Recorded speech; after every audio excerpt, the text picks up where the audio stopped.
Hello friends, इस वाले video में सुप्रिया लाइफ साइंस के बारे में डिस्कस करेंगे। उसके क्वार्टर 4 के रिजल्ट वगैरह हैं, वो रिजल्ट वगैरह डिस्कस करेंगे। ठीक है, तो सुप्रिया लाइफ साइंस देखोगे तो ये कंपनी जनरली जो एपीआई होते हैं, एपीआई का ये मैन्युफैक्चरिंग करती है।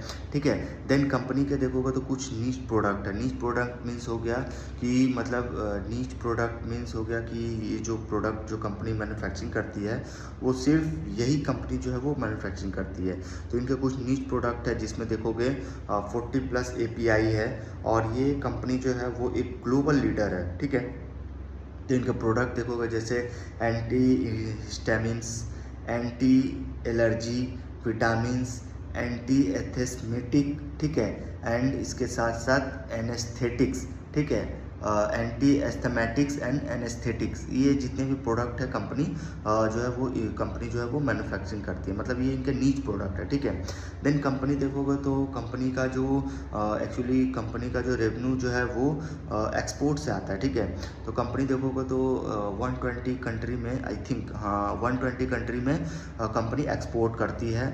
और उसके साथ साथ इनके देखोगे तो 1500 इनके कस्टमर्स है, 1500। और कंपनी का जो मतलब जो रेवेन्यू जो कंपनी का आता है वो जो है वो एक्सपोर्ट से आता है। ठीक है, देन कंपनी का देखोगे जो इनका की मार्केट है, जैसे मतलब जिस मार्केट में कंपनी जो है काम करती है, जैसे Asia, Europe, Latin America, north America. ठीक है, तो ये जितनी भी सारी कंट्रियां हैं वो सारी कंट्री में कंपनी जो है वो एक्सपोर्ट करती है।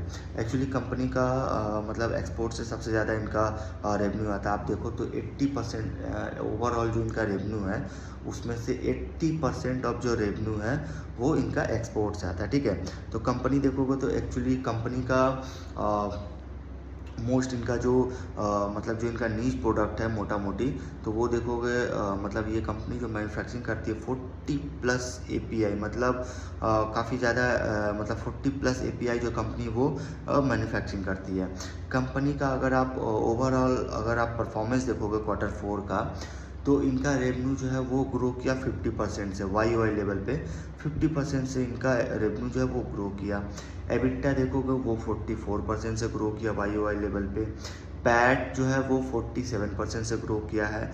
एंड पीबीटी देखोगे तो 44% से ग्रो किया है। बट यही आप अगर इनका एबिटा मार्जिन देखते हो तो वो रिड्यूस हुआ है, एंड पैट मार्जिन देखोगे तो वो भी रिड्यूस हुआ है। ठीक है, तो मार्जिन जो है वो रिड्यूस हुआ है, बट इनका ओवरऑल अगर आप रिजल्ट देखते हो तो रिजल्ट काफ़ी अच्छा है। मतलब 50% से इनका सेल जो है वो ग्रो किया है, एंड एबिटा जो है वो 44% से ग्रो किया है।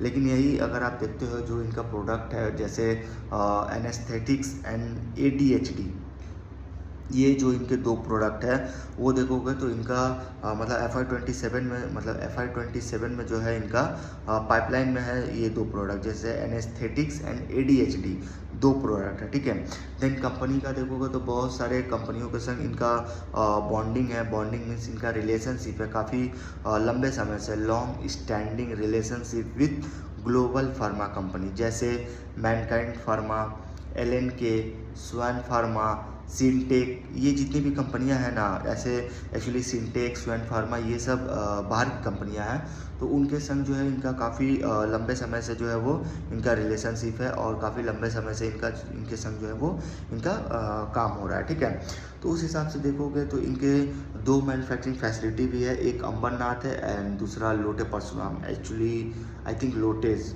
ठीक है, लोटे परशुराम। तो अंबरनाथ में अगर देखोगे तो वहाँ पे जो इनका आई थिंक जो फैला हुआ है इनका जो एक्चुअली फैसिलिटी, मतलब 5000 स्क्वायर मीटर में इनका ये जो अंबरनाथ वाला जो फैसिलिटी है वो 5000 स्क्वायर मीटर में फैला हुआ है, जहाँ पे 70% ऑफ जो एरिया देखोगे वो कंस्ट्रक्टेड है। ठीक है, 70%। देन कंपनी का देखोगे तो कंपनी जो है CDMO एंड CMO बिजनेस में कंपनी जो है वो काम कर रही है। CDMO में क्या हो गया ना कि अभी देखोगे तो जितनी भी एपीआई जो मैन्युफैक्चरिंग वाली कंपनियां हैं वो सारे जो है वो CDMO में भी काम कर रही है, क्योंकि CDMO जो है काफ़ी मतलब एक तरह से समझो तो वो काफ़ी एक्सपांड हो रहा है CDMO सर्विसेज। ठीक है, CDMO सर्विसेज मतलब जो कॉन्ट्रैक्ट मैन्युफैक्चरिंग पे जो प्रोडक्ट होते हैं ना, वो जो है वो CDMO हो गया, ठीक है। तो ये कंपनी, उस पर भी कंपनी काफ़ी टाइम से कंपनी काम कर रही है, ठीक है। और इनका देखोगे तो CDMO सर्विस में जो है मतलब CDMO एंड CMO सर्विस दोनों कंपनी, मतलब दोनों में कंपनी जो है वो काम कर रही है। देन कंपनी का अगर R&D देखोगे तो R&D जो है जिसमें मोटा मोटी इनका R&D में जैसे इनका सेटअप किया हो, जैसे टैबलेट हो गया, कैप्सूल हो गया, लिक्विड हो गया, स्टेराइल फॉर्म में जो है कंपनी मतलब R&D मतलब ये जो इनका अंबरनाथ वाला जो फैसिलिटी है ना, वहाँ पे इनका वहाँ पे जो है कंपनी टैबलेट, कैप्सूल, लिक्विड वगैरह एंड स्टेराइल फॉर्म में कंपनी जो है वो मैन्युफैक्चरिंग करती है, ठीक है। देन इनका अगर आप देखो तो मतलब फ्यूचर में जो फ्यूचर इनका आउटलुक है वो होगा, जैसे R&D सेंटर्स में कंपनी जो है वो काम करेगी। देन उसके साथ साथ CDMO सर्विस में भी कंपनी काम कर रही है। न्यू मार्केट में मतलब न्यू मार्केट में कंपनी अपने जो है वो न्यू मार्केट में कंपनी जो है वो इंटर कर रही है। देन उसके संग संग इनका जो कैपेसिटी इन्हेंसमेंट है वो इम्प्रूव्ड हो रहा है, ठीक है, कैपेसिटी इम्प्रूव्ड हो रहा है। और इनका जो एक तरह से समझो तो जो इनका मतलब ये कंपनी समझो ना, तो ये जो प्रोडक्ट जो कंपनी मैन्युफैक्चरिंग करती है वो नीच प्रोडक्ट, मतलब नीच प्रोडक्ट का जो बास्केट होता है ना, वो कंपनी मैन्युफैक्चरिंग करती है। मतलब 40+ API जो है कंपनी मैन्युफैक्चरिंग करती है, ठीक है। एक्चुअली कंपनी का प्रेजेंस जो है सबसे ज़्यादा मतलब बाहर, मतलब अमेरिका वगैरह में जो है सबसे ज़्यादा इनका प्रेजेंस है। और वहीं से समझ लो इनका जो रेवेन्यू 80 मतलब 80% जो रेवेन्यू वो इनका एक्सपोर्ट से आता है, ठीक है। तो काफ़ी ज़्यादा इनका एक्सपोर्ट में कंपनी का वो मतलब रेवेन्यू जो है वो एक्सपोर्ट से आता है। और जितनी भी कंपनियां जो मैन्युफैक्चरिंग करती है API वगैरह, वो सारा कुछ जो है वो एक्सपोर्ट होता है, ठीक है। तो एक्सपोर्ट से इनका काफ़ी ज़्यादा इनका रेवेन्यू आता है, ठीक है। एक तरह से समझो तो ये कंपनी जो है वो ग्लोबल लीडर कंपनी है, ग्लोबल लीडर, ठीक है। तो इस बिजनेस में यहीं तक रखते हैं।